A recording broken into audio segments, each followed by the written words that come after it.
Ako sana'y pakinggan, hindi ko balakang ika'y saktan.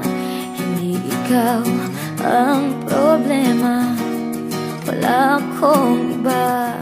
Di tulad ng iyong hinala, sarili ay di maintindihan.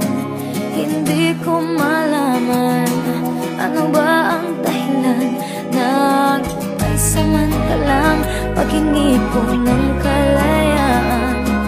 Pinamahal kita pero kailangan ko lang mag-isa. Huwag mong isipin na hindi ka na mahal. Sarili ko'y hahanapin ko lang, at ang panahon at ang oras ng aking pagkawala ay para rin sa